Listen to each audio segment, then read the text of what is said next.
It is with great pleasure that I get to introduce Reid. She's going to give you a little bit of information about her own background, so I'll leave that to her. But she's currently the Executive Director of the National Center for Science Education. I love the first sentence on their About page, so I'm just going to read it verbatim. NCSE defends the integrity of science education against ideological interference. I think that pretty much characterizes what we're after today. So they work with students, teachers, parents, scientists, concerned citizens at all levels of our government, local, state, and national levels, to ensure that topics including evolution and climate change are taught accurately, honestly, and confidently. So without further ado, I am going to turn it over to Dr. Reid. Thank you. Thank you, everybody. Can everybody hear me? Yeah? Okay. I just have a couple of announcements, too. First, I want to apologize for going cash, but it's really hot outside. And also, another thing with this administration is you can self-promote your clothing lines. And this is NCSE's latest t-shirt. It says "Science Makes You Strong." You can get it on our website at, cleverly put on the t-shirt itself, ncsc.com. Let's see. If any of you tweet, during this talk, please add our Twitter handle at NCSE so that our followers know about it. I should say this at the end, but I will probably forget that NCSE has an offer of a free one-year membership for graduate students. So if you go to our website and look under Donate Join, under the Join section, you can see how to join for a year. You'll get our newsletter, which it really keeps you up to date on all of the things that we're doing to try to keep science education free of, as Liz said, ideological interference.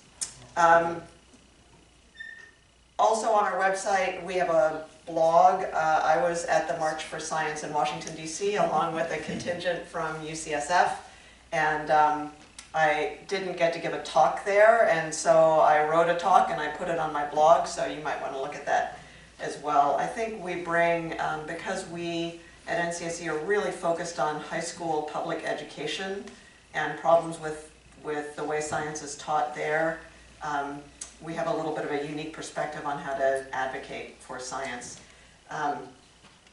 And we advocate for science, we haven't been advocating for science since November 9th.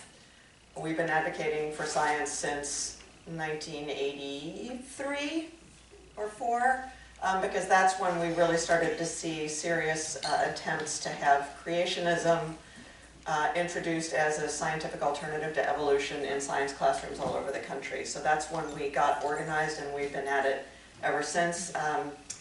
Some of you may have met Eugenie Scott, who was the founding executive director. She said, you know, when we started this thing, we figured 5–10 years we'll be done. Not so much. In fact, we have a vice president who has stood on the floor of the House and said that evolution is a failed theory. Okay, so science denial, and why I mostly don't call it that anymore, and we'll get to why I think that term is an unhelpful one in most circumstances. Let me tell you a little bit about how I got where I am, because I've had a checkered past, and you should know about it. I started out my scientific career at the Armed Forces Institute for Pathology in Washington, D.C. as a molecular biology technician, and I spent 7 years there sequencing the 1918 influenza virus that killed some 20 to 50 million people worldwide, and because viruses couldn't be cultured in 1918, had disappeared, and we were able to extract its genetic material from formalin-fixed and then frozen tissue from an Inuit woman who'd been buried in the permafrost, and sequence the whole virus, which, as I said, took 7 years, and you now could easily do it on your coffee break. After the AFIP, I moved to the National Academy of Sciences and worked on the board on life sciences. If you all are not familiar with the National Academies, it is one of the most effective science advocacy institutions in the world, although it would not call itself an advocate because it works very, very hard to maintain neutrality. But what the National Academies do is when the government has a question about a science or technology issue, they ask the National Academies to pull together a committee of experts who can provide them with that advice. Pictured here is a group that authored this report, The New Science of Metagenomics. This was back in the mid-aughts, and metagenomics was really brand new then. Jeff Gordon, who's there on the right-hand side in the white shirt, was here last night giving a talk, so small world. From the National Academies, I moved to the American Society for Microbiology, and again continued this work on trying to make research relevant, whether it is by saying to the federal agencies, these are the new areas of sciences that are coming along and this is what they're going to need to thrive, as the National Academies does, or bringing microbiology to people in a way that they can appreciate and understand. We wrote a series of these frequently asked questions reports that talked about topics in microbiology that were in the news that people might want to dig a little bit more deeply into. This was far and away our most popular one on the microbiology of beer, called "If the Yeast Ain't Happy, Ain't Nobody Happy." That was a really fun one. So I went from the American Society for Microbiology to NCSE, and NCSE is really a very different place. It is very front and center to its identity is advocacy. And it's advocacy for one narrow part of science, but I think a very important one, which is that when students are taught science in public schools, what they learn in that classroom should be science. That sounds sort of obvious, but the fact of the matter is that some 60% of US public high school biology teachers hedge when they teach evolution. Wow. It's a really shocking number. And that covers a range of behaviors from they just skip it to at the extreme end that they say that it is not settled science and that scientists disagree about it. And then all kinds of things in the middle, like, I have to teach this because it's on the test, but I don't believe it. We had a whole bunch of behaviors in there. 60% of biology teachers are managing conflict by presenting evolution in this sort of debatable way. And with climate change, it's about 50% of teachers are similarly presenting climate change as if it's not settled science. That's what we're working with. So where does that come from? Where do teachers get the idea that they need to manage conflict in that way? Well, maybe they're looking at polls like this one.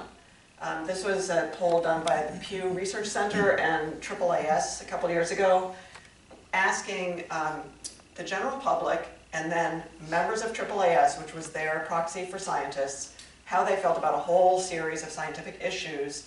I just picked 3 of them here. One on evolution, one on climate change, and one on the safety of genetically modified foods made with genetically modified organisms.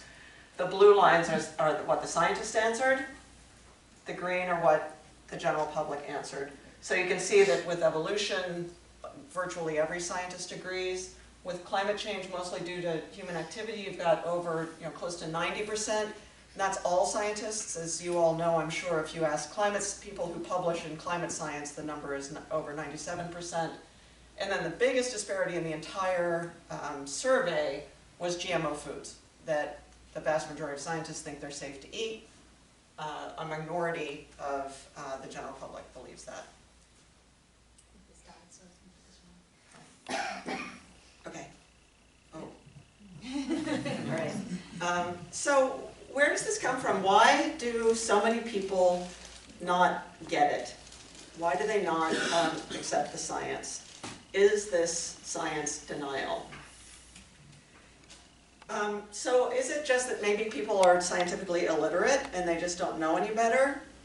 If that were the issue, I would argue that it would be easy to solve it. You just teach them the science and then they would agree with the scientists. But it turns out that in general, that doesn't work.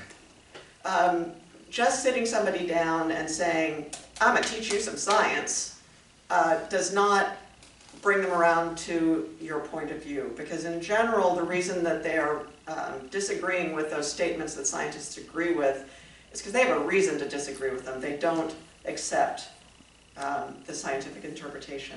It's not out of ignorance. So teaching them doesn't, sitting down and trying to improve that situation doesn't necessarily work.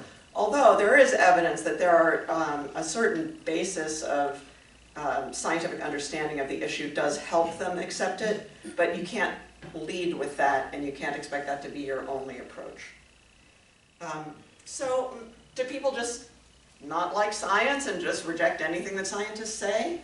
Well, surveys indicate that that's not the case either. That same survey showed that most adults say that science has made life easier for people.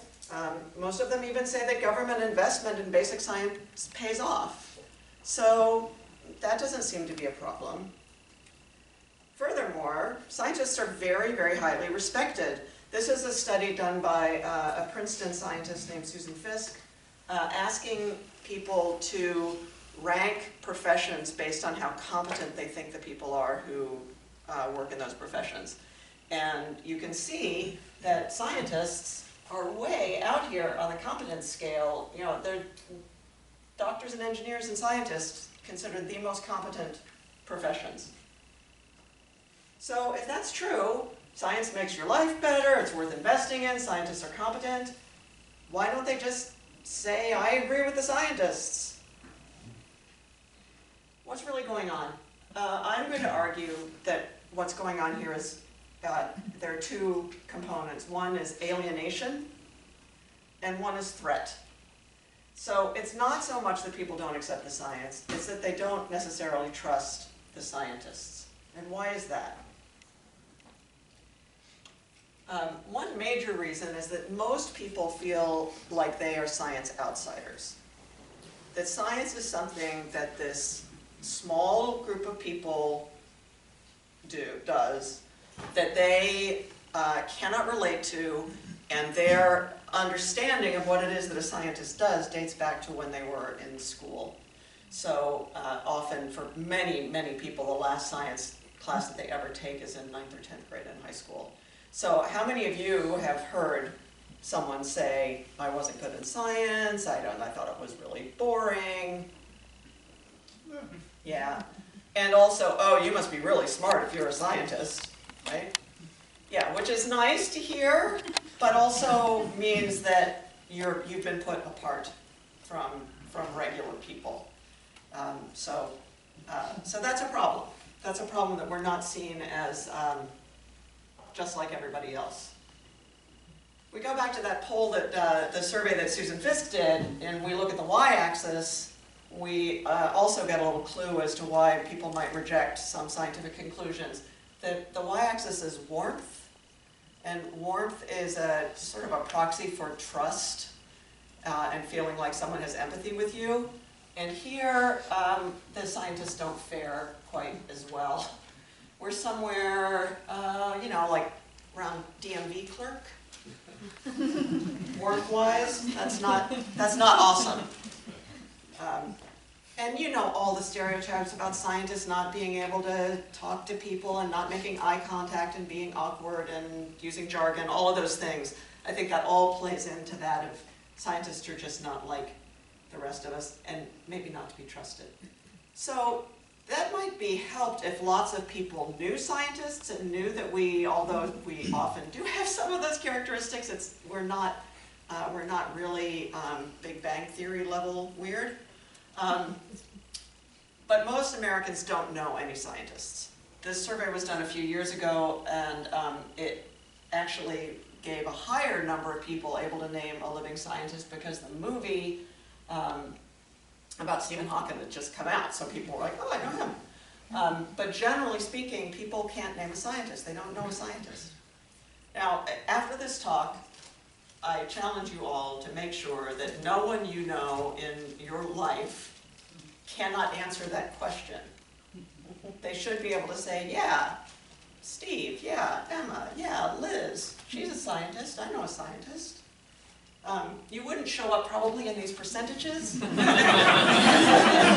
yet, but don't let that stop you. So I just found another couple of slides from a survey that was done by the Overdeck Family and Simons Foundation asking parents about how they felt about various subjects in their kids' education. And what they found was that reading, writing, and arithmetic are really parents think those things are really important. What this slide looks at is whether, can you read that, the top? No. Is whether science is useful for people who aren't actually working in science. I think all of us would argue that being able to think scientifically is critically important no matter what you do, and that people should recognize that that sort of evaluation of evidence and critical thinking that you learn as a scientist should be something that people use all the time, but people don't think they do. So you've got over 50% of people disagreeing that science is something that you use every day. So that's a problem. And then what would be used every day? Here you can see that the top reading and writing and math, the sort of teal lines, those are things that people actually say they use every day, not just I think this would be useful in other ways, but that they actually use. And then when you get down to science and sadly history, people say, don't use that. So that's a problem. So I would argue that if you put all of that information together, what you see is a great many people who don't feel like they belong in the world of science. That science is not something that they have access to, that thinking like a scientist is not something that they can do, and so they are at the mercy of other sources of information in order to form an opinion about scientific matters. They don't feel they can make them themselves. So where do they make those decisions? They trust and identify with their own families and their communities, not with scientists. They don't see science as part of everyday life. And then you add on to that some scientific conclusions are threatening or scary or unwelcome. When you put all of that together, you can sort of see why people start to say, my neighbors say that climate change is a hoax.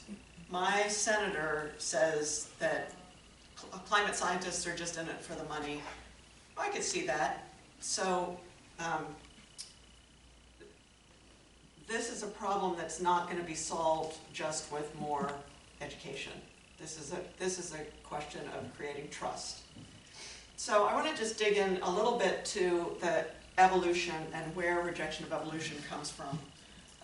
Because the source of the discomfort with an area of science is not the same in every case. So the Gallup organization has been polling people on evolution for a long, long time. They ask what I think is a little bit of an odd question, but it is very telling. They ask specifically about human evolution, and they ask if you believe that humans have existed in their current form since forever, or whether they've evolved. And if they've evolved, have they evolved with the guidance of of God, or have they evolved without any involvement of God? So that's the three lines here. And as you can see that in, how many years is that? 35 years? The numbers have not changed very much. This bottom line, the bright green, is that humans evolved but God had no part in the process, has gone from 9 to 19. That's the biggest change, but still 19%. The dark green line is humans evolved with God guiding. In my book, they accept evolution. I don't really care about whether they think that God was involved or not. That's not testable, it's not scientific, doesn't matter. But this one here is a real problem in terms of accepting evolution to a degree that you could actually use it in scientific reasoning, that they believe that God created humans in their current form. Many of these questions ask in how long ago, and it's 10,000 years. So these numbers are really not shifted much over 35 years, and science education has gotten better. Science standards include evolution more completely, but it's not moving the needle. So one of the things that's interesting about these numbers, and this is another poll that was done by an organization called BioLogos that looks at the intersection between science and religion. They looked at how sure people are, and the people who don't accept evolution are really sure that they're right. This is a core belief for them. People who accept evolution are more likely to say, yeah, I guess I'm sure about it, but typical of most scientists, I think we would say it could change. So, but you get this very, very deep commitment to it from creationists. So why is that? Why is it so important for creationists to be right that God created humans in their present form? And here you start to get to those belief systems that really get in the way of accepting the science. You can read them for yourselves, but what you'll see they have in common is they are absolutely fundamental to how people think about themselves and how they think about the real ethical and moral choices in their life. It also points to the fact that people are reluctant to change their minds because they think that there will be community disapproval from their family, from their communities. That's the part that really has an impact on teachers. Because if they're in a community where that's the general belief, then they're going to be understandably reluctant to teach evolution. I think this answer at the bottom really captures the way a lot of creationists think about it, that if you have a literal interpretation of the Bible and you feel that if any part of the Bible were proven to be untrue, then your entire faith would crumble, and you think that evolution contradicts Genesis, then you've got a choice. I accept this science, or I go to hell. I accept the science and go to hell, or I reject the science and I'm okay. People are going to pick their religion, especially if that's what's important in their community. So they asked those questions about creationists. Do you live in communities where what you believe is the norm? And the answer was yes.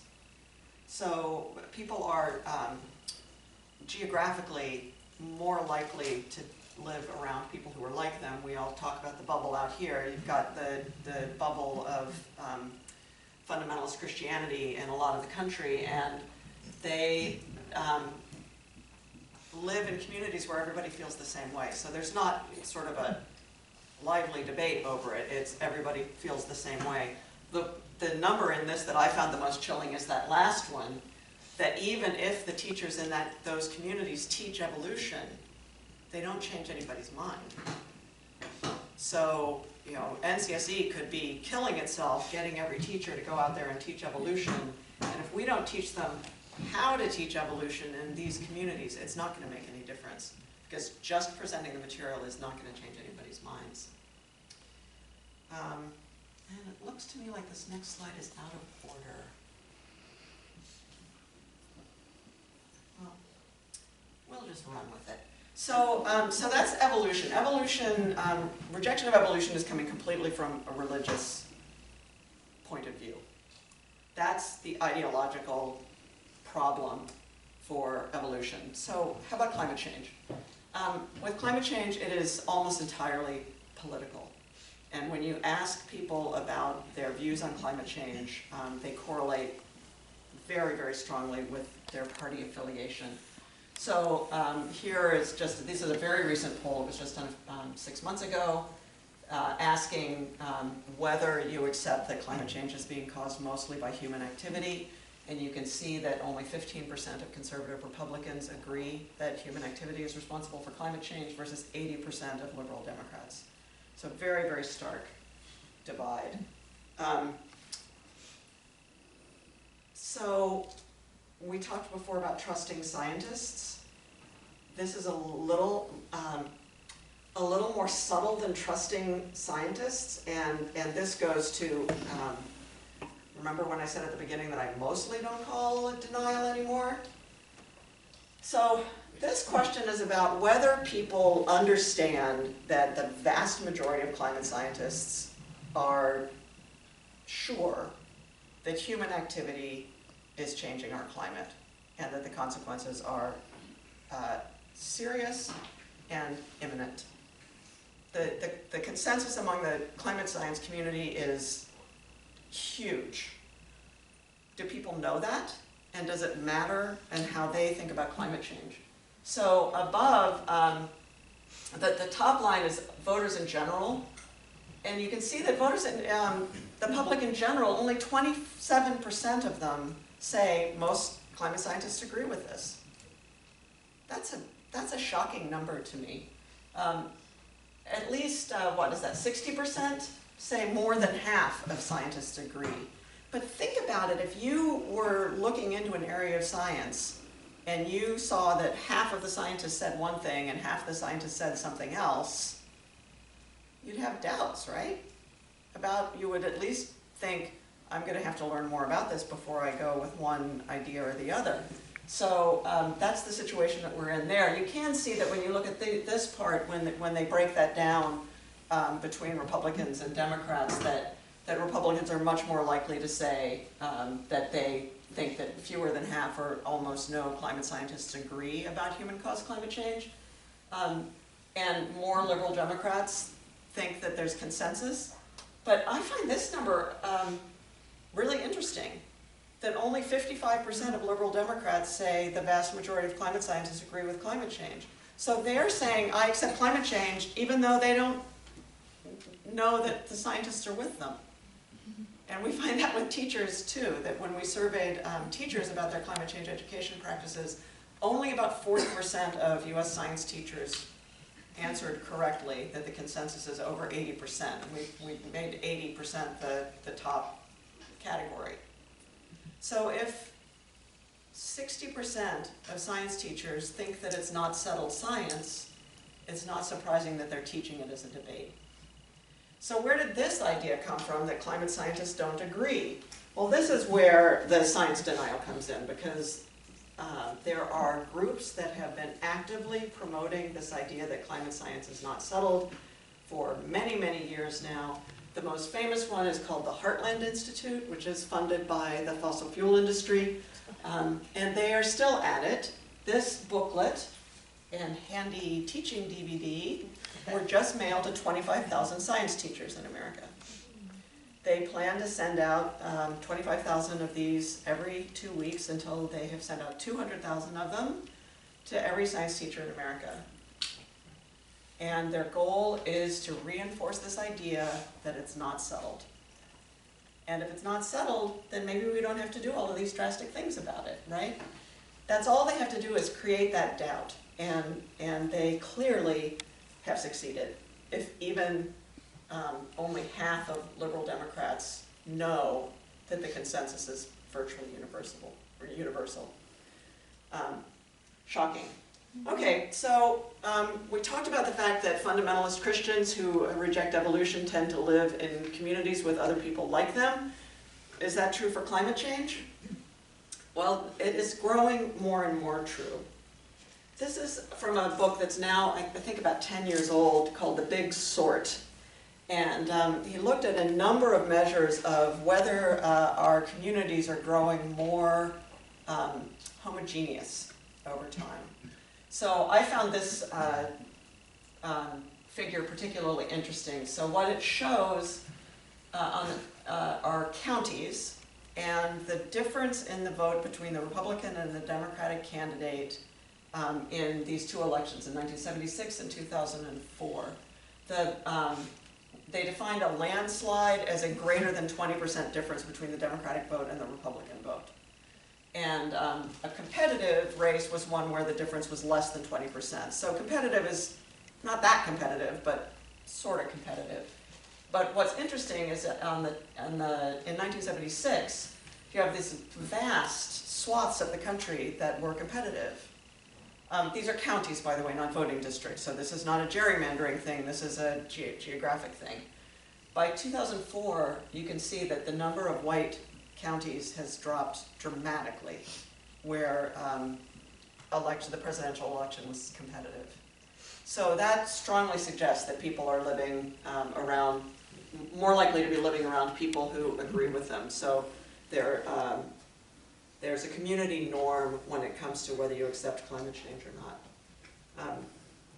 And then of course, we all talk about the bubble that's created by the internet, but it's also created by the media, that if you ask people to rank themselves in terms of how liberal they are or how conservative they are, and then you ask them where they get their news, you can see that for the consistently conservative group and the consistently liberal group, there is no overlap in where they get their news at all, with the exception of local TV, that they get a very small amount of their news from, which does actually create an opening that some climate communication people have exploited, that what most people watch on local TV is the weather. And so if you can get meteorologists to start being climate change educators, you can reach people who will not hear about the science of climate change on the rest of their media. And it's a project out of George Mason University run by Ed Maybach, and I encourage you to look at it. It's very interesting. They've had a lot of success with getting meteorologists to do basic climate change education. So what does this mean for us as science advocates? Well, it means that we need to take a step back and recognize why people are rejecting the science. And we need to recognize that it's part of their identity, it's part of who they trust, it's part of who they go to get answers to these questions. And we can't just waltz in and say, I'm a scientist, I'm going to tell you what to think. Because if you're not part of the community that they identify with and trust, they're going to reject what you have to say. So I do want to remind you, before you start feeling smug, that we all do this. It's not like scientists are free of these kinds of biases, and the great unwashed who don't know science do this. We all do this. We all filter the massive amount of information that we get every day through what we're familiar with and through what the people around us think. So it's good to bear in mind that this is not a matter of ignorance or stupidity. It's a matter of filtering. And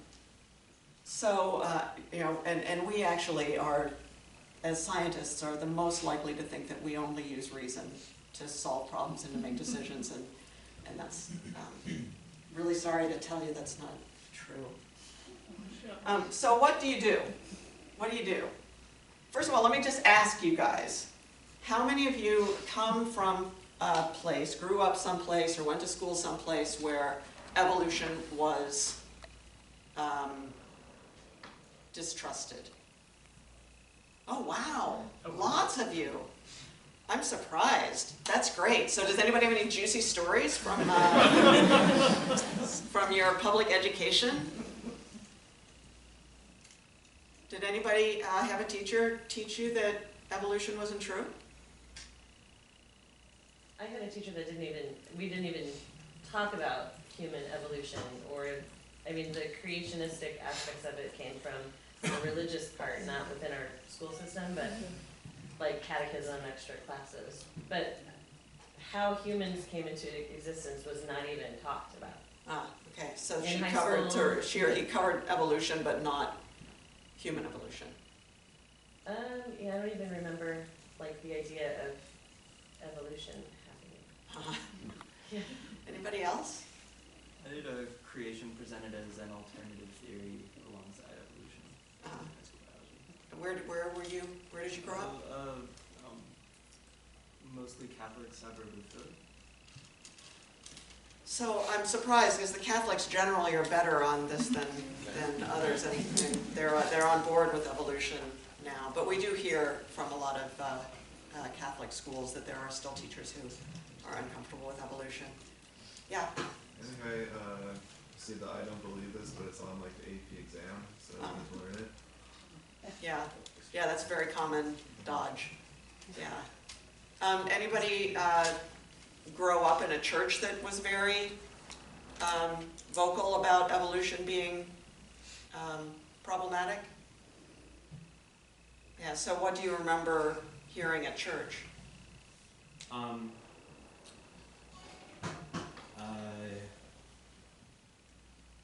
general was that evolution was not scientific and been disproven, calling into question the motivations of Darwinist scientists. Mhm. Yeah. What did they say their motivations were? Their motivations were to push a naturalistic worldview. Right. Yeah, that's also the fear that if you learn about that evolution is actually a religion, and the goal is to convert children to atheism, and evolution is the gateway drug to becoming an atheist. Yeah. Anybody else about evolution story? Yeah. I was going to say, so grew up homeschooled in the South Bay here. A fair number of churches got together and got Hovind to give a talk. So, like very, very 6,000-year-old inerrant positions. That was what was taught in my church and in my homeschooling group. Yeah. Yeah. The homeschooling is something that NCSE is starting to wade into, because we're starting to be able to get a better sense of what homeschooled students are being taught, because so many of the resources are on the internet. So if you search for homeschool biology curriculum, you get lots and lots and lots of creationist materials. Some of them really obvious. I mean, I guess obvious isn't the right word, because they're not trying to hide it.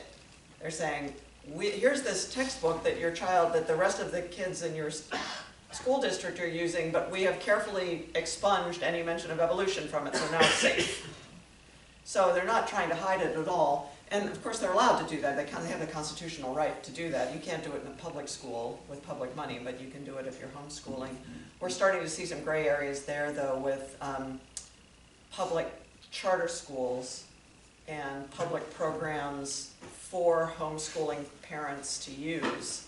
Because when you get to the high school level and you've got to teach chemistry and physics and biology and AP classes, a lot of homeschooling parents don't feel like they can cover those topics. So they'll do, as you said, they'll band together to provide science content, or now they can use these materials that get public money to get developed. And if those are creationists, then we're going to have to say that's not okay. You can't use public money to have a creationist curriculum for homeschool parents. So how about climate change? How many of you go home for Thanksgiving to someplace to a community where climate change is looked on with skepticism? No, not as many. Oh, yeah, there's still some. So anybody have a crazy Uncle Harry story at the dining room, at the Thanksgiving table? I just had dinner with my cousin Karen. I went back to Phoenix where I grew up, and she's a totally right-wing Republican, and we mainly just try to avoid anything controversial with her because she just goes ballistic. But she doesn't, she just says, oh, that climate change that's just a bunch of bunkum that the liberals thought up. Yeah. The libtards, she calls us. Yeah, name calling really brings people to your side. It's a really great strategy. Yeah? I was attending a funeral potluck in my father's hometown in Indiana, and one of the other guests, they asked me, and I told them I'm a geneticist and also a Unitarian Universalist, which is a really weird liberal religion. And they asked me, wasn't it true that if people of different races have children together, the genetic combination is bad? And, and that's why the races shouldn't mix. Wow. And I said, no, I hadn't seen any evidence of that. And then I tried to connect it with agriculture and, hybrid vigor. I wasn't really sure what to say. Yeah. Well, let's come back to that one, because that would be a good one to sort of all think about what could you say in a situation like that. Because the hard thing is when you're faced with something like that that's just jaw-dropping, it's hard in the moment to know what to say. This, I didn't want to make a drama at a funeral event. You know, and I was trying to view this as a teachable moment rather than just being mortified. Yeah, yeah, yeah. I don't know, I would have been tempted to go right to why first cousins can't get married. And gone from there, but yeah, I think you did. It was, hybrid vigor was a good tag. How did it work out, by the way? Yeah, I mean, she didn't argue back. No. Yeah. But at least a brawl was averted. Right, yeah. I mean, I think, you know, it gave her a thought of maybe this is wrong. Okay. The CSA I subscribe to, it's actually in Dixon, California, just sent out in their newsletter a short paragraph about how they were surprised the Science March would be on Earth Day because science is the source of pollution and chemicals. Oh my.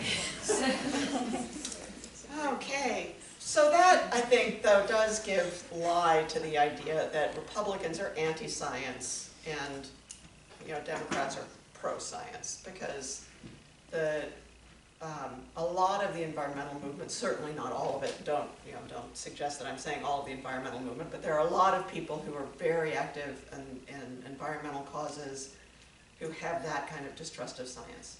The Monsatan wing of environmentalism, yeah. Any other denier encounters? I guess I would like to point out like a point of confusion. I remember I was talking to my landlady about how, GMOs are safe to eat, there's nothing wrong because there's like a different gene in them, and she's like, well, I don't know about that because my doctor's wife has a PhD and she always buys organic food from the farmer's market. So, since she's, married to a doctor and she has a PhD, she would really know that it's healthier for you. Mm. I proudly eat GMO food. Yeah, that's a really hard one, and that comes up across all of these areas of science that, in fact, we have sort of a joke t-shirt, a project we call the Steve Project, that one of the creationist groups very proudly has a list of 600 scientists who reject evolution. And this was before my time at NCSE, but apparently someone at NCSE said, we could find 600 scientists named Steve who accept evolution. And so the Steve Project was born, and to be... Anybody named Steve? You can join. You have to have a PhD in a biology-related field, and you have to be named Steve or Stephanie or Stefano or Esteban or any variant.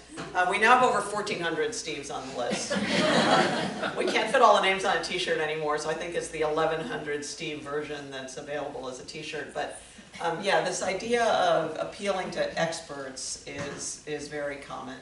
And the Heartland Institute mailing, the one about why scientists disagree about global warming, they quote scientists with PhDs.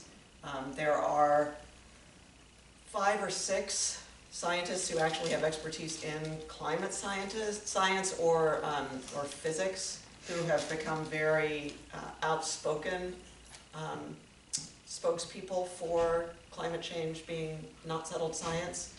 And they get called on again and again and again and again and again and again and again, because there's only like 4 of them. So if you're going to have a debate between someone who accepts climate science and someone who doesn't but has a PhD, they're the ones who show up. In fact, there was a hearing in the House Science Committee 2 weeks ago where they had 3 of those scientists who reject climate change, and Michael Mann, who was a very well-known climate scientist from Pennsylvania State University. He was the first scientist to develop the hockey stick graph of global warming, for which he has been attacked mercilessly. His emails were subpoenaed from the University of Virginia, where he taught. Some climate scientists have really put their entire lives on the line standing up for the science that they do. It's shocking how the opposition has attacked them. But that idea of, well, if you have a PhD, you must know everything, is a real problem, and that is part of that whole section on people don't feel like science is something they do or can evaluate. They're not science insiders, they have to rely on experts, and they can't distinguish between the experts because they don't have the knowledge to do so. I was gonna say, so kind of related to that, a lot of the experience I have with talking to vaccine deniers and GMO and all that stuff is also, if you do have a PhD, you are now untrustworthy because you've gone to university, because you're dependent on government money, because you have conflicts. So yeah, it goes both ways, and it's very hard to get people to relate that all these scientists are human, establishing those common values. Right, right. And so so I'll turn back to the steps that we recommend, and then we can talk again after I go through them about how you feel about them and how you can imagine them being put into practice. The very, very first thing that we say is ask questions. Try to establish what it is that's really at the bottom of this person's rejection of the settled science. In many cases, the big bucket that's going to be in is fear. And so try to find out what it is about the science that scares them. And so, for example, with the genetic example, to say, wow, it would be, that would be really scary. Are you afraid that there are some combinations of people whose kids are going to have genetic diseases? Do you know anybody with a genetic disease? Let's talk about that concern of a child being born with some kind of problem because of the genes of the parents. It's a way to connect about something that you have in common, because you are also concerned about children who have genetic diseases. And then when they answer, to really listen to what they're saying and to really try to pull out what it is that is the big concern here. Because rejecting the science is usually a proxy for whatever that concern really is. Through those two steps that you go back and forth on, try to establish some kind of common value. With climate change, often a common value is, what kind of world do you want to leave your kids? And for people who are very conservative Republicans, their concern is that responding to climate change is going to crash our economy and destroy jobs and get the government involved in every aspect of their lives. That's what they're afraid of. So when you say, aren't you worried about the kind of world that you're leaving your kids, be aware that yes, they do worry about that, but they see a different threat. But you do have that in common, that you both really care about what kind of planet and society you're going to leave to your kids. So get that out there. It's really important to tell your own story. Why did you become a scientist? Why do you think what you study is important? Why do you care about it so much? When I worked on the 1918 flu, and I knew that 20 to 50 million people had died of this flu, and we didn't know still in the 1990s what made it so bad. We didn't know where it came from. So without that knowledge, we were at much greater risk of that kind of flu coming back and killing that many people. Every morning when I went into the dark room, which you guys know what a dark room is? Still in dark rooms? And I developed an autoradiogram, because this was really a long time ago, and looked at the sequence on there, because that's how we did it then. I was the first person who saw that little piece of the genes of the 1918 flu. And in those bands might be the answer to why it was so bad and where it came from. That was an immense privilege to be in that position, to maybe be able to figure out how we could save the world from something like that. Being a scientist really felt important to me. It still feels important to me. That scientists do wonderful things, and they do them for really, really good reasons. So tell your story. It helps people understand that we're people and that we care about what we do. It's really important not to get teachy, even though it's really tempting, and you have to come back to this don't teach should really be after every single one, because you have to remember not to fall back on that when somebody says something that's just so wrong-headed about genes or about temperatures or about models, and you really just want to stop right there and let's get into agreement on that thing. Don't do it. Instead, ask them. Model scientific thinking for them, because everybody can think like a scientist. We're not the only ones who can do it. So ask, well, if you were going to try to figure out if children of mixed-race parents had more genetic diseases, how would you do that? What kinds of evidence would you gather to do that? Get them thinking about where that information would come from.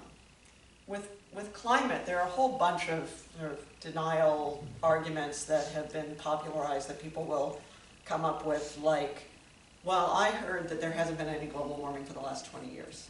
It's a very, very common one. Ask them, how would you figure that out? What kinds of evidence would you look for to determine that? And have them start thinking about, well, where would you measure temperature? Do you measure temperature in the air or in the surface of the ocean or the bottom of the ocean? Do you measure it everywhere over the whole world and average it? How long of a time series do you use? How warm was it? How do we know what the temperature was a million years ago? Just get into a discussion of how do scientists figure out what global temperature is doing. You don't have to clinch it at that point. You just need to get somebody thinking the way a scientist would think. The other thing that's really helpful with the modeling of scientific thinking is to say, well, let's say we didn't have any temperature data. Let's say we had no idea what the temperature was on Earth. What are some other things you could look at to know whether our climate's changing or not? And people will give different answers. People might need a little prompting. Like you might say, well, if the planet were warming, what do you think would happen in terms of growing seasons? Would they get longer? Would they start earlier? Would they end later? People can relate to something that's local like that. So, and you can even say, if it's an older person, when you were a kid, did you ever, did your family plant any, tomato plants, or did you go and pick strawberries? When did you go? When do you go now? That's very, if you can make it local in any way, that's very, very powerful way to get people talking. One of the things that I really love to use if you have access to the internet is to pull up the USDA hardiness zone map. You guys familiar with that? So if you're a gardener at all, the USDA makes a map that divides the United States into zones. And you can take those zones to your local nursery and say, I want to plant a rhododendron. Will it grow here? And they'll say, well, no, we're in zone 8 and it's too cold here for rhododendron. We'll go to zone 6 or 5 or whatever to grow those. So anybody who does any serious gardening knows all about these maps, and they're put out every 10 years. And if you look at 1960, 1970, 1980, 1990, 2000, you see all of these zones moving up. Moving up, moving up. That pretty soon sugar maples are not going to grow in Vermont because it's going to be too warm. It's not going to get cold enough at night in the spring. That's another thing that people can really relate to in a very personal way. So that's the kind of example to bring up in terms of think scientifically yourself. Think about what would convince you that the science is that GMOs are safe to eat. What would convince you? What would convince you that climate is changing? And have them really get into a respectful conversation about how scientists decide what evidence to look for and how to evaluate it. Invite them to ask you questions, but try not to take that as an excuse to then pull out the textbook and teach a bunch.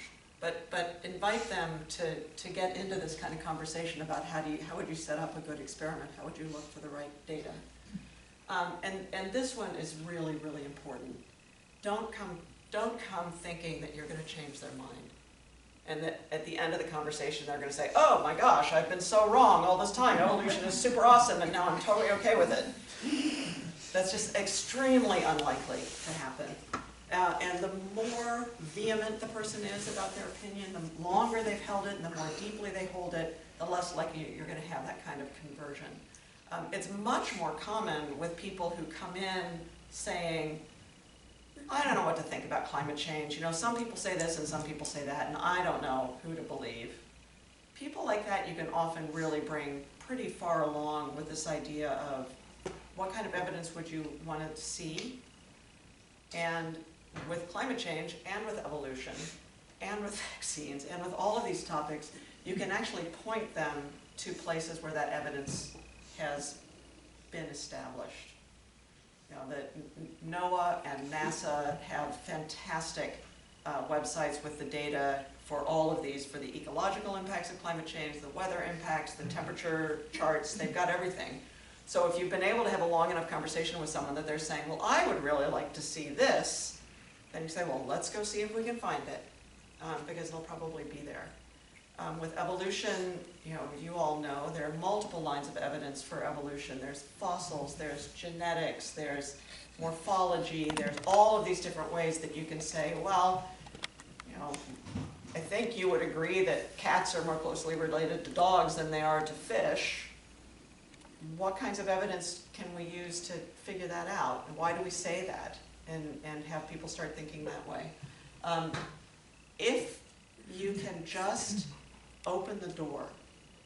My predecessor used to say, if you can just get people's fingers out of their ears, that's a win. Converting them is the wrong goal. But if someone has had a respectful, interesting conversation with a scientist about a topic that they are very uncertain about or very fearful of, and they go away thinking, that wasn't so bad. I really learned something there. That is a total win. And the final thing is, in many, many, many of these situations, it's not just, you know, you and the creationist face-to-face, or you and the climate change denier face-to-face. It is a group setting. It is the Thanksgiving table. It is your high school reunion and people are standing around talking about things. The way you treat that person will have an enormous impact on everybody else in the room. And if you go after them and make them feel stupid, make them feel condescended to, make them feel like scientists know better, you're going to infect everybody else in the room with that attitude. And you've not only lost that individual, but you may have turned off a bunch of other people too. Conversely, if you've been able to have a conversation that has been productive and respectful, everybody else at the table might feel a little braver about talking to someone who disagrees with them the next time because they've seen it done in a way that didn't you know, start a war or get people yelling and screaming at each other.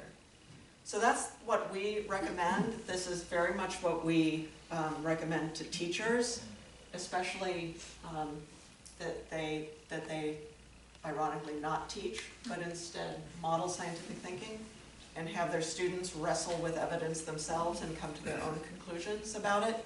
Not come to their own conclusions like, I don't care whether you decide if evolution is true or not true. That's not what I mean by coming to their own conclusions, although that's sometimes how it's taught.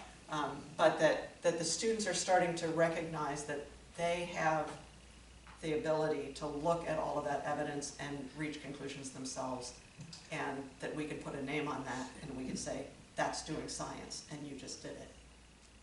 Because that's what we really need for people to not be so alienated from what we do.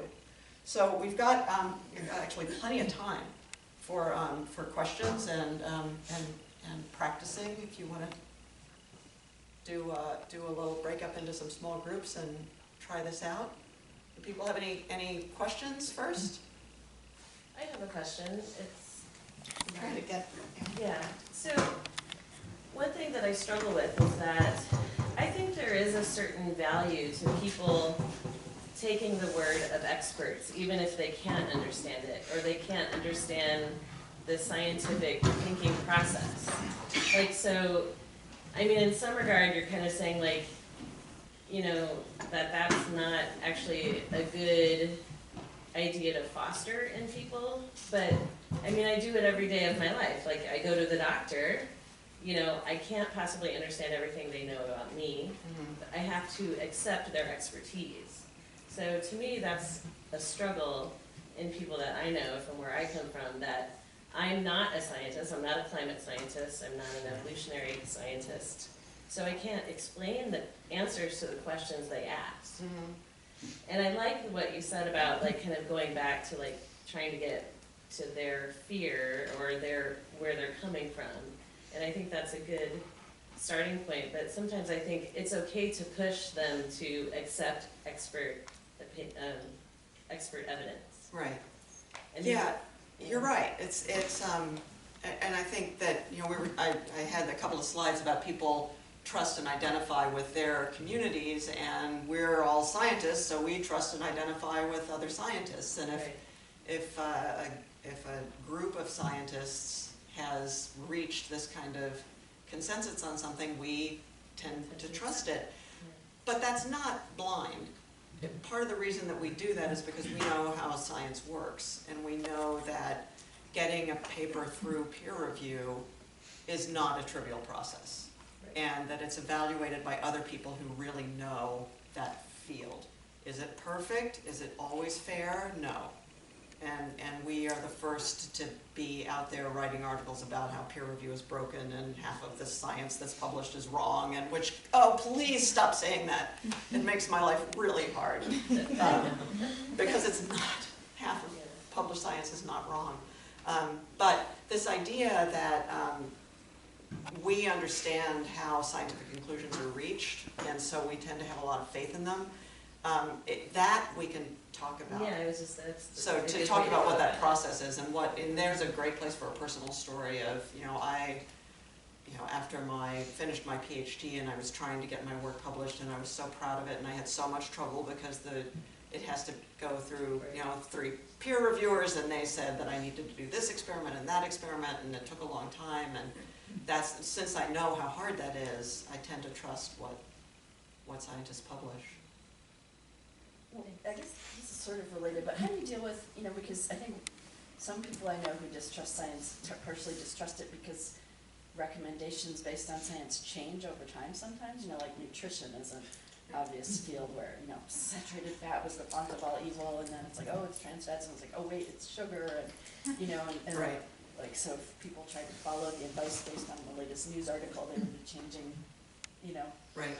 And, but it's true, there's flaws in the way research is done, and we learn new things, and, methods are improved, and so how do you?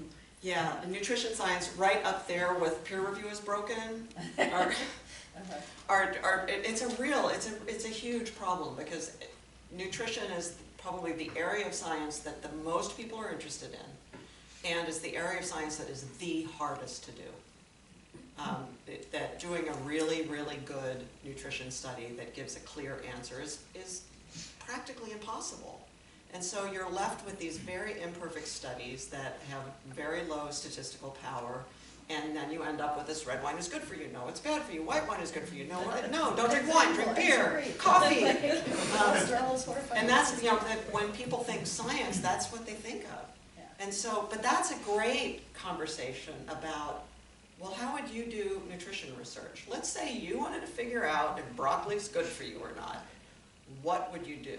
And people can really get pretty deep into the weeds of how would you do that, and they come up with great ideas about it, but it doesn't take very long to get to the point to recognize I am never going to get a nice, clean answer to whether broccoli is good for you or not, because there are just way too many variables.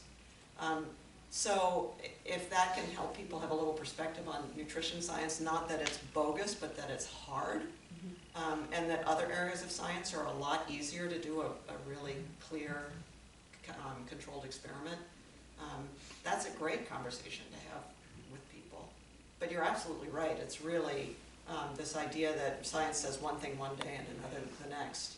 I like to say that F equals MA is hanging in there.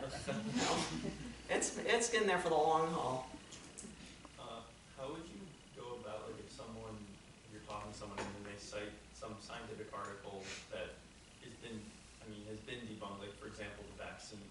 seen. So they're gonna be like, they're seeing this as like, this is, someone, scientist published this, and, you know, how do you go about, like, talking to someone to try to, like, you know, like, they sort of essentially convince them that it's, that maybe this, you know, to like question even, like, how do you go about that? Yeah, yeah, it's really important because the people who are intentionally trying to cast doubt on science love those papers.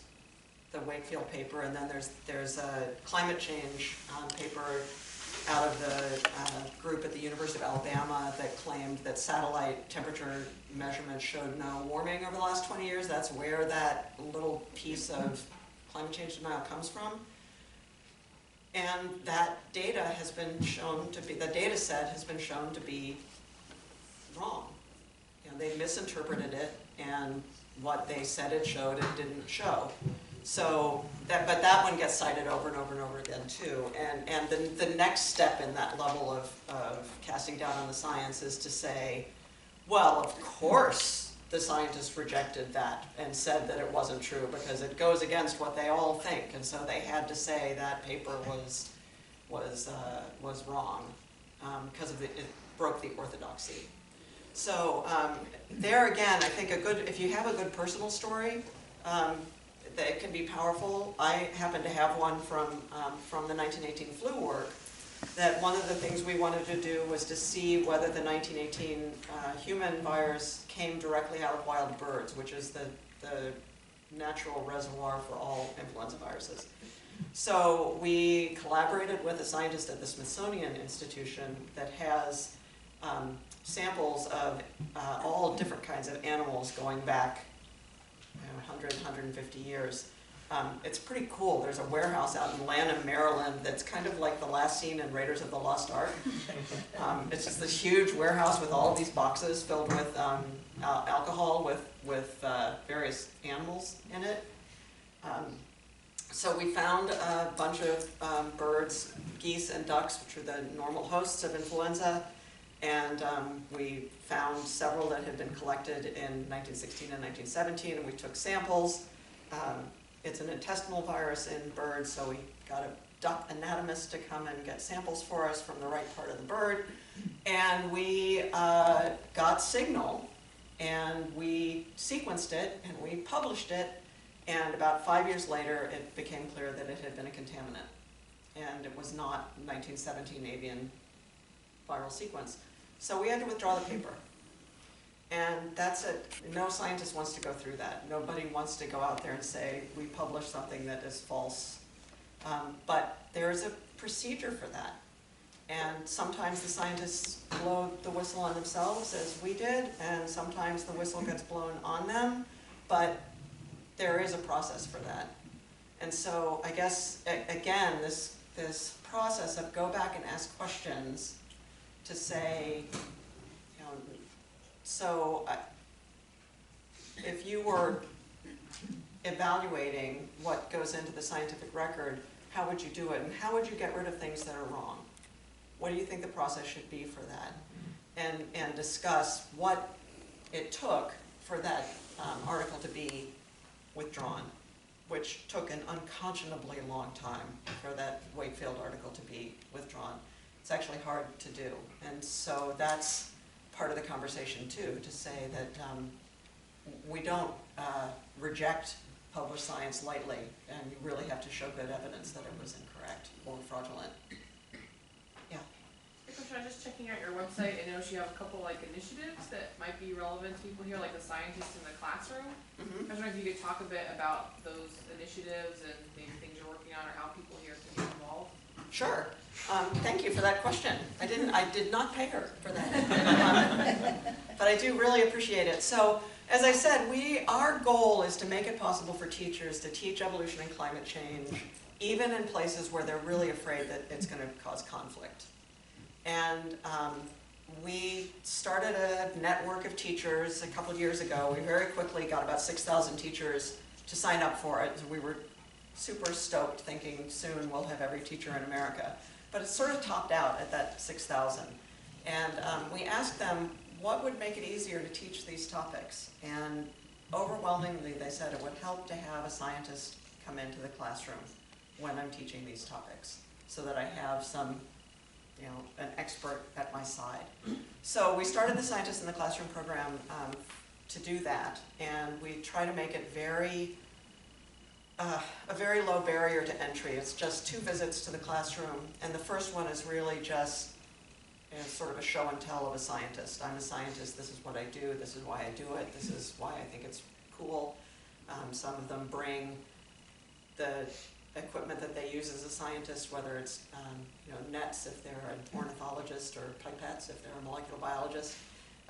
And then the scientist works with the teacher to develop a hands-on activity that reinforces some concept in climate change or evolution. And truth to tell, what generally happens is the scientist and the teacher, as soon as we introduce them to each other, go completely rogue and do whatever they want. But that's okay. I know our goal really is for every child who's in a classroom that Scientists in the Classroom has happened in will be able to answer that question of, can you name a living scientist? At least they will have met a scientist. And we do try to recruit graduate students, because you all are closer in age to the students and you are more diverse than the more senior workforce. So you are more than welcome to go in and sign up for that program on our website. But I'll warn you that we have hit a real wall with it, that we have about 500 teachers on the waiting list, and we have about 500 graduate students who've signed up, and they don't live within 15 minutes of each other or 30 minutes of each other. So we've had a very hard time making matches, but we will try if you sign up. We do have some California area teachers. So that's one program. The other program that I'm really excited about, and that will be going national in the next few years, is called Science Booster Clubs. The idea here is that if teachers are aware that there are people in their community who really care about science, who are excited about science, who want to support a good science education for their kids, and who are out in the community normalizing evolution and climate change, making it just part of the community conversation, then the teachers will be more confident in teaching those topics in school. So we piloted this project in Iowa, and we started 2 years ago this month. In the last 2 years, these booster clubs have reached 80,000 Iowans with evolution and climate change activities at county fairs, at farmers markets, at local museum days, wherever they'll let us set up a table, we'll come and do an activity. And the activities are very hands-on, and the approach is completely non-confrontational. So, for example, one of our most popular activities is called Ocean Carbon Crisis, and the kids take the pH of water with a pH strip, and then they vigorously blow bubbles into the water for 2 minutes, and then they take the pH again and show that the pH has dropped. So the CO2 in their breath has changed the acidity of the water. And then they talk about how when the CO2 levels go up in the air, that's what happens in the ocean, that the acidity level changes. So they've had a personal experience with that physical phenomenon. And then they usually have some visual aids, like a row of jars with different pH solutions in them with mussel shells in them, showing that when the acidity goes up, the shells start getting bubbles, they start dissolving. And then, interestingly, they at many of these activities, if they have access to it, they bring a little aquarium with a shrimp in it. It is shocking how many people are not aware that shrimp is an animal. They've seen it on their plates, they had no idea what it looked like alive. Yeah. So it's amazing how many people in Iowa have never been in a greenhouse. It's a very agricultural state. Another activity we have is we have a little plastic greenhouse. We pack as many kids in there as we possibly can. We give them a thermometer and a CO2 monitor, and they see the temperature go up and they see the CO2 level goes up, and we don't let them stay in there until they suffocate, just long enough to gather some data. And lots and lots of people have never been in a greenhouse. So these kinds of activities that we all maybe take for granted, it can be really powerful. Anyway, so we can say, well, this shrimp is an animal and it has a shell, and you just saw what higher acidity does to shells, and that's kind of it. We don't really draw a big firm line across this and say, therefore climate change is happening and it's real and it's serious. It's just, here, you just had an experience of being a scientist and gathering some information for yourself. So these clubs, we now have 3 in Iowa City. We're expanding to the rest of Iowa this year, and we have 12 volunteer-run booster clubs all across the country. So we're gathering, this year, we're gathering data to see whether these clubs can work on their own without anybody from NCSE being on the ground with them. But I think it's going to work. And then we're going to be ready for all of you to start a booster club wherever you live, wherever you go after graduate school. Because we think that this is going to be a really powerful way to bring science into communities in a way that is very welcoming and friendly, and is really demonstrating how science works. And we think that that will make a big difference. We actually set this up as a research project through the University of Iowa. It has IRB approval to do survey work, and in 2 of the communities where we've had more than 6 events in the last 6 years, community science literacy has gone up 20%. That's amazing to me. It's so amazing that I don't think we should publish it yet because I don't really trust it yet. It's too good to be true. But 20% of American adults are unaware that the Earth goes around the sun. 20%. When we got that result from our first surveys, we were just, ready to hang up our spurs and go home. I mean, how do you push back against that? But then we realized we gathered that information at a science booth. People came to do a science activity, and they brought their kids to do a science activity. So it's an opportunity. Okay, so they missed the Copernican revolution while they were in school. It's not too late. They can still learn about it, and they want to. So that's our really big initiative now, is this Booster Club initiative that is not quite ready for national rollout, but I hope will be soon. So I've got a couple more minutes, but I think people are flagging. Yeah, what's up? I just want to ask, so I feel like there's a roadblock here that is the teachers themselves don't have a lot of science education beyond what's required to get their degree and go into a classroom. Are there programs or resources in place for teachers to have direct hands-on experience working in science, and would that be beneficial? It would be awesome. Yeah, that would be great. And there are some, there are 15,000 school districts in the United States, and they all have different requirements. There are often state requirements for licensing. Those vary dramatically. And yeah, there are a lot of places where you don't have to have any real science. You don't have to have a degree in science to be a high school science teacher.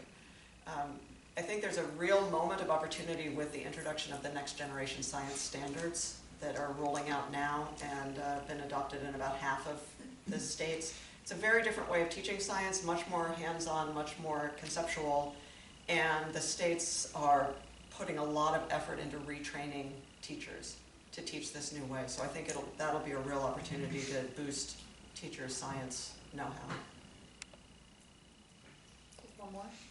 It's kind of a future question. It seems like there's been more issues like climate change is more recent than evolution and stuff. Do you have any inklings of things we should be on the lookout? Wow. I don't have any that are on the horizon right now, but there's a real theme in the environmental ones, from the ozone hole to the pollution, air and water pollution that eventually led to the EPA.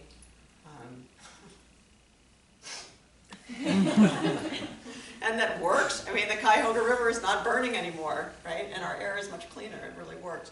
So it's something like that that's going to, it'll be an issue that has a big economic impact, or like lead in gasoline. That was one of the earliest ones, that was the evidence that was really a severe problem. The amount of lead particulate that was going out into the environment took a long time to convince the auto industry. Well, they couldn't be convinced. They had to be told, you have to get the lead out. And there was a lot of bad science around that too, of casting doubt on the science. So that's where I'd be looking for it, is when something is going to be a big economic, have a big economic impact on an important industry.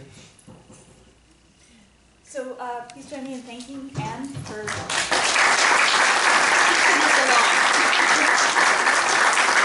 if you want to check out, we haven't set our next event yet, but please go to graduate.ucsf.edu and you'll see, hopefully soon, an upcoming event for the Advocating for Science and Scientists series. And I just want to briefly thank Stephen Moss and Emma Powell, who are sitting here with me, and Janine Cuevas, who have been really huge in helping to bring these together. So thank you, and we will see you maybe next month.